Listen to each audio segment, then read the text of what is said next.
जी हम वकालत के पेशे में हैं। अपराधी अपराध करके आता है, उसकी वकालत करना कितना उचित है? क्या ये मार्ग राधा रानी की प्राप्ति में बाधा नहीं बनेगा? होगी। हाथ जोड़ना पूजा नहीं होगी। अगर वो चोरी कर रहा है, नीच आचरण कर रहा है, तो इनकी पूजा होगी कि भय युक्त करके उसे धर्म में चलाएं, अधर्म का त्याग करा दें। ये इनकी पूजा बन जाएगी। ऐसे ही आपको न्यायाधीश आपके वचनों के अनुसार ही न्याय करेगा, क्योंकि आपको पॉइंट और प्रमाण दोनों देने होंगे कि अपराधी है या ये निरपराधी है। दोनों पक्ष आपके हाथ में होते हैं। अगर आपको आपके अंदर की प्रेरणा, जो आत्म प्रेरणा कहते हैं, जो भगवत प्रेरणा कहते हैं, वो संबोधन कर रहे कि ये तो अपराधी है और आपको पॉइंट मिल रहे हैं कि अपराधी है, पर आपको निरपराधी साबित करके उसको बचाने के लिए पैसे दिए जाते हैं, अब आपको सावधान हो जाना है। अगर आप उस पैसे के लोभ में आकर उस निरपराधी को, जिसको आपका हृदय भी कह रहा है और आपका दिमाग भी कह रहा है कि, और वो पैसा आपको अच्छा दे रहा है क्योंकि वो बचना चाहता है, अब आप उस केस को अगर जिताते हैं तो अब आपका अपराध बनता है। वो धन अब आपकी बुद्धि और आपके परिवारजनों की बुद्धि को, स्वास्थ्य को और शांति को बिगाड़ेगा, पक्का। बहुत पुराना, अनंत जन्मों से। इसलिए हिम्मत करके डटे रहो, राधा राधा बोलते रहो। एक दिन ऐसा आएगा कि निर्मल हृदय हो जाएगा, शांत हो जाएगा, नाम से कभी अमंगल नहीं होता।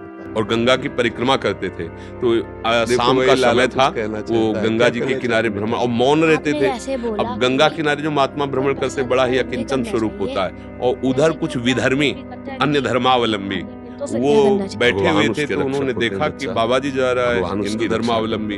बोले कि इस प्रश्न का बहुत आदर करते हैं, सीधे सरल भगवान नजदीक पहुंच गए कि आपने बड़ी सूक्ष्मता से बात पकड़ी।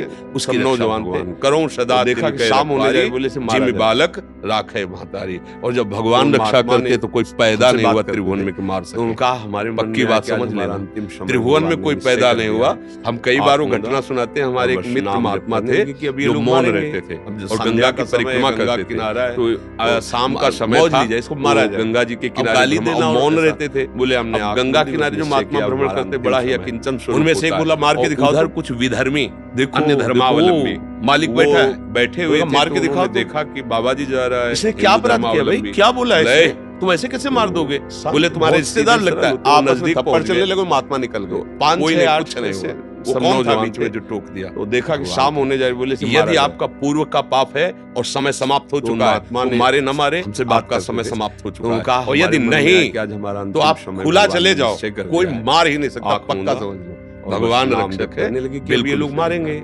भगवान का समय, गंगा भगवान रक्षा करते तो कैसे कैसे मौज ली जाए, इसको मारा। जीवन में हमने खुद गाली देना और कैसे कैसे भगवान बोले हमने आते ऐसे कि केवल भगवान ही रक्षा कर सकते थे। बोला मार के दिखाओ, केवल भगवान ही बचा सकते थे। देखो देखो मालिक बैठा, बहुत मार के दिखाओ। तुम पहला माला, इसने क्या अपराध किया भाई, क्या बोला इसने, तुम ऐसे कैसे मार दोगे? ऐसा बोले तुम्हारे रिश्तेदार लगता है, आपस में थप्पड़ चलने लगे, महात्मा निकल गए, कोई नहीं, कुछ नहीं हुआ। वो कौन था बीच में? इस बात का भगवान सुख है, यदि आपका पूर्व का पाप है और समय समाप्त हो चुका है, तो मारे न मारे, आपका समय से चलना चाहते, और यदि नहीं कृपा कर रहे, तो आप खुला चले जाओ, मतलब कोई मार ही नहीं सकता। बेटा दूध पी ले, माँ दुलार करती, तूने हम पे कृपा की, तूने भगवान लिया, अब तो भगवान रक्षा करते, तो कैसे कैसे हमारा हृदय प्रसन्न। जीवन में हमने खुद देखे कैसे कैसे भगवान रक्षा करते, ऐसे कि केवल भगवान ही रक्षा कर सकते थे, केवल भगवान ही बचा सकते थे। तो दृश्य देखे हमने, भगवान बहुत कृपाल है। इसलिए पहला माला इसको पहनाओ,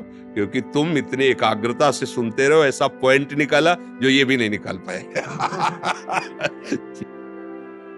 हमें इस बात का सुख है कि आप सब नवीन अवस्था के और सत शास्त्रों की सम्मति से चलना चाहते हैं। ये हमारे ऊपर आप कृपा कर रहे हैं। ये मतलब जैसे ना, बेटा दूध पी ले तो माँ दुलार करती कि तूने हम पे कृपा की, तूने दूध पी लिया ला, अब तू स्वस्थ रहेगा, अच्छा रहेगा। ऐसे ही हमारा हृदय प्रसन्न हो जाता है। दर्शन मात्र हमारे लिए सब कुछ है। आपके दर्शन हो गए, हमारे भाग्य को और कुछ नहीं चाहिए।